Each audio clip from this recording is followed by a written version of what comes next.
Eric, you being a coach, obviously, TJ constantly is explaining to us what it takes for a coach to understand a fighter, but sometimes they don't see where a fighter can go unless they get pushed to those limits, and you see that in fights, and then a coach can really understand a fighter to another level. And like their relationship, like TJ is very knowledgeable on what he feels people need to be pushed to the limits in strength training and sparring and, you know, their scheduling. He's very adamant about certain things, and I've watched and listened to him. How do you dictate like a guy like Ige who maybe is too tough for his own good and you don't over push him because you know he's going to do everything you want? Like I watched David Goggins talk about pushing people past their limits, and then there's like a Navy SEAL who's like, well, the thing with Navy SEALs is there's no limits, you know, like they just go and go and go until they break.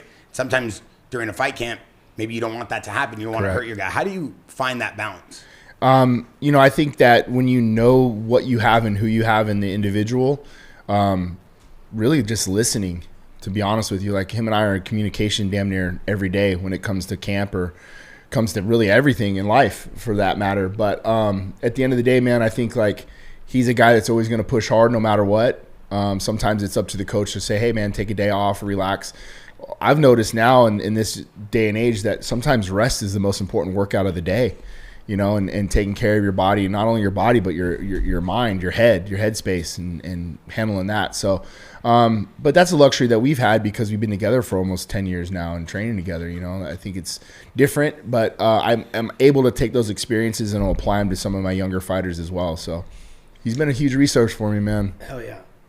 What I've noticed, you might not even know this about yourself, but you're, as being a great leader, like I feel like you know your athletes' personalities and what they need, like the same way like you coach Strickland differently, right? Yeah. Like, because you know like what they're made of and like how their personalities, and like if I can talk shit to this guy, if I can motivate him, like some like teammates I've been around, like Danny Castillo, you got to like talk shit to him and tell him he's doing shit wrong and like, get under his skin. But there's some people you have to pump up, and I've noticed you do a really good job of like switching up your coaching style per athlete, and that's just like what I understand, probably understanding their personalities, right? Yeah, and I think I get that from football. You know, I was a quarterback, and at a young age I was a quarterback, and that was something for me that my dad always harped on me. You can't coach, or you can't quarterback everybody the same way. You're going to have to try to have different approaches to get through.